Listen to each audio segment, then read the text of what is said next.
Student welcome to my channel all the best education.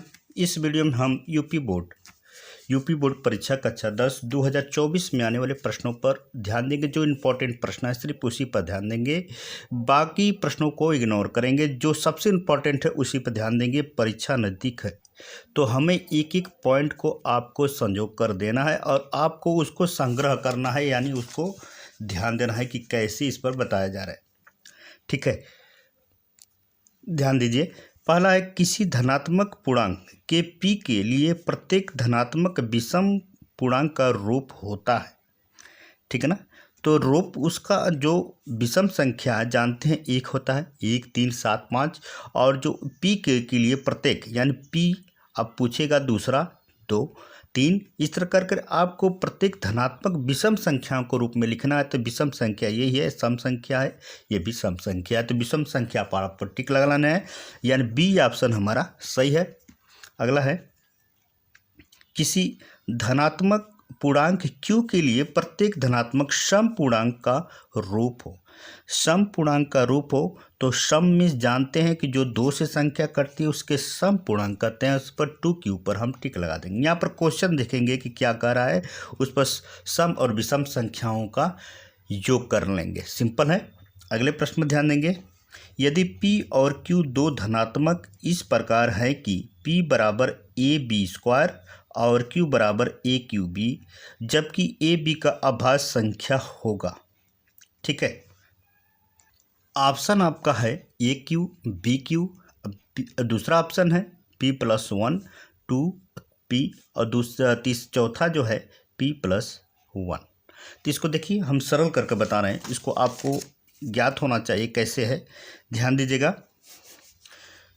अब इसमें हम ध्यान देंगे एलसीएम जो होता है, एलसीएम, ठीक है ना। इसमें कर है p और q के धनात्मक प्रकार के p और इतना q के अभाज्य संख्या जो ab से रिलेटेड है। ठीक है, तो हम देखेंगे p और q में सबसे अधिक कौन कौन संख्या, उसको यहाँ पर लिख लीजिए। तो जो p है इसमें ab² है, और जो q है इसमें aqb है। तो इसमें बड़ी संख्या एलसीएम में होता है, आप लोग को पता होना चाहिए और ज्ञात भी है आप लोग को। ध्यान दीजिएगा, b पे स्क्वायर सबसे बड़ा है और a क्यूब सबसे बड़ा है, तो हम क्या करेंगे b² e क्यूब पर 3 घात, ये हो जाएगा आपका एलसीएम। एलसीएम पे इसी तरह आपको कर लेना है, इसकी जो संख्या सबसे बड़ी रहती है उसी को हम ज्ञात करते हैं। तो इसमें ए ऑप्शन सही लग रहा है क्योंकि इसी में ये ऑप्शन है, बाकी में नहीं है। अगले प्रश्न पर ध्यान देंगे। ध्यान दीजिए स्टूडेंट, देखिए निम्न में से कौन सा सअभाज्य संख्याओं का युग्म है। सअभाज्य संख्या, ठीक है, जो किसी 2 संख्या 3 संख्या 4 संख्या जितने भी सअभाज्य संख्या हो उसमें से एक किसी संख्या से न कटे उसे सहअभाज्य कहते हैं। कहने का तात्पर्य है कि जो दोनों से हो, सहअभाज्य मतलब दोनों में, ठीक है ना। तो इनमें से 14 जो सहअभाज्य हो, मतलब कटे ना, कहने का मतलब जो दोनों से संख्या से न कटे। ठीक है, इसमें देखिए 13 31 और 32 अब 62। ठीक है, अब इसमें कह रहा है, मान लीजिए कि एचसीएफ इन दोनों का देखेंगे। ध्यान देंगे, देखिए ये 7 दूना 14 7 5 35, ये नहीं कट रहा है दोनों में से। इसमें 1 आएंगे, इसमें 7 आ जाएंगे, इसमें कितना आएंगे 3 बार हो रहा है, 3 बार कट रहा है 31 से, और इसमें भी कट रहे हैं 2 से भी कट रहे हैं। तो सहअभाज्य संख्या जो दोनों में ना हो, यानी एक ऐसी संख्या है जो 18 और 25 को नहीं कट रहे हैं, यानी ये ऑप्शन 1 सही है। 1 पर आपको ट्रिक लगा लेना है, यानी ये 18 और 25 पर आपको ट्रिक लगा लेना है। अगला है 5वां है, दी गई संख्याओं में अभाज्य संख्या होगी। दी गई संख्या में अभाज्य संख्या होगी, तो अभाज्य संख्या जो अपने से कटे, स्वयं से कटे, उसे अभाज्य संख्या कहते हैं। 2 भी अपने से कटेगा। ठीक है, अब अगला देखिए, निम्नलिखित संख्याओं में परमेय संख्या है। तो करनी में 9, करनी में 3, करनी में 10.1 या 0.10 11 0 111 और 0। तो जो परमेय संख्या होता है वो करनी से बाहर निकल जाती है, यानी वर्ग के रूप में बाहर निकल जाता है, यानी करनी में 9 जो है परमेय संख्या के रूप में है। इस पर आपको ट्रिक लगा लेना है। अगले प्रश्न पर ध्यान देंगे। देखिए समीकरण यक्स प्लस 6 और यक्स माइनस 5 बराबर 0 के मूल्य होंगे। मूल्य क्या होते हैं उस पर हम ध्यान देंगे कि मूल्य क्या होते हैं। देखिए ध्यान दीजिएगा, मूल ठीक है, मूल क्या है। तो पहले यक्स प्लस 6 को दोनों को 0 दिखा लीजिए, ये बराबर 0। ठीक है, अब क्या करना है, तो यक्स प्लस 6 बराबर 0 हो गया। यक्स बराबर, जब प्लस 6 को इधर करेंगे तो माइनस 6 हो गया, 1 हो गया।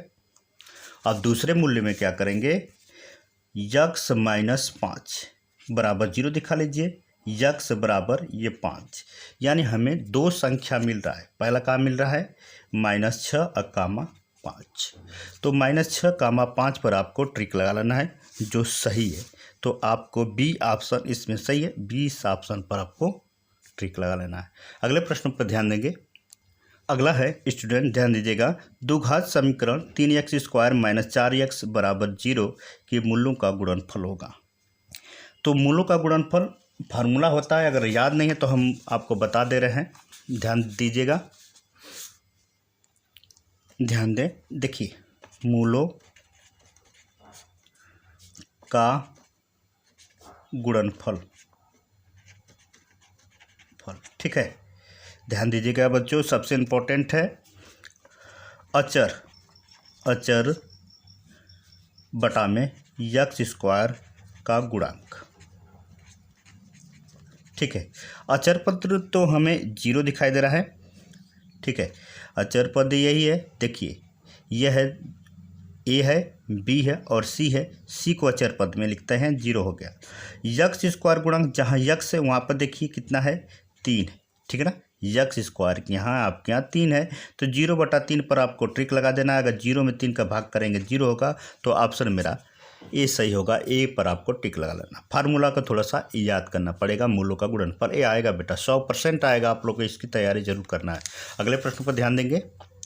x² बटा में 4 बराबर 9 का हल है। तो पहला है 2 है, दूसरा b जो है -2 है, और c +-2 है, और d +-1 है। इसको भी करके देखा जाए कितना आंसर आएगा। ध्यान दे स्टूडेंट, दिया है x² बटा में 4 बराबर 9। ठीक है, बटा 1 कर लेंगे। अब 1 में x² का गुणा करेंगे, x² होगा। ठीक है, अब इसके बाद 4 में 9 का गुणा करेंगे। ठीक है, अब इसके बाद हो जाएगा x² एकम x² और 9 चौको 36। ठीक है, 36 हो गया। 36 का भी ये वर्ग को हटाने के लिए इसका भी वर्ग करना पड़ेगा, 6 के 36, यानी +-6 कर सकते हैं, जो इसका हल है। तो +-6 कहाँ है वहाँ पर ध्यान देंगे। तो ऑप्शन आपका डी सही है, डी पर आपको ट्रिक लगा लेना है। देखिए +-6 है, 6 पर आपको ट्रिक लगा लेना है। अगले प्रश्न पर ध्यान देंगे। यदि 2x² - 8x + c बराबर 0 के मूल्य समान है, ठीक है, जो मूल्य है समान है, तो c का क्या होगा, यानी c का मान क्या होगा। ठीक है, तो c का मान ज्ञात करने के लिए देखिए सबसे सिंपल है, विवेकता का सूत्र याद है आपको, याद है, नहीं याद है तो उसको भी बता दे रहे हैं। ध्यान दे स्टूडेंट्स, इसमें होता है जो विवेकता का सूत्र होता है, तो b² - 4ac बराबर 0। ठीक है, तो इसमें दिया है 2x², देखिए 2x² - 8x प्लस c बराबर 0। मान लीजिए कि ये जो है a है और इसको b है और इसको c है, चिन्ह के साथ आपको लिखना है। यानी a का मान कितना हो गया 2, b का मान कितना हो गया -8 और c बराबर 0, ये तो जानते हैं आप। अब इसमें लिखना है b का मान कितना है। देखिए b का मान 8 है, -8 पर 2 घात है, -4 हो गया। 4 का मान नहीं डिफरेंट अंतर करना है, इसमें a का मान को देखना है, 2 हो गया और c का मान वही। ठीक है, बराबर 0। तो ये हो जाएगा 8 हो जाएगा। ठीक है, 8 हो जाएगा। अब इसके बाद 4 दूना 8 ये हो जाएगा और c भी इसके साथ रहेगा 0। ठीक है, तो -8 × c बराबर -64। 10 माइनस से माइनस खत्म हो गया। अब 8 में इधर आएगा गुणा है तो भाग हो जाएगा 64। तो 8 पर आपको ट्रिक लगा लेना है, जो सी ऑप्शन पर आपका है, 8 पर ट्रिक लगा लिए। ठीक है। ये ऐसा ही प्रश्न आएंगे जो सबसे इम्पोर्टेंट है, ठीक है। हम ये शो नहीं करते हैं कि 2024 का ये पेपर है, 2017 का है। सिर्फ सिंपल मेथड से आपको बताना चाहते हैं कि आप के परीक्षा में सबसे बेस्ट नंबर हो, ठीक है। ध्यान दीजिएगा और आप लोग तैयारी निरंतर करते रहिए। जो भी आपको जो भी पॉइंट मिले उसको नोट करते रहिए, ठीक है। ये वीडियो कैसा लगा ज़रूर हमें बताएं। अगले वीडियो मिलते हैं। नमस्कार।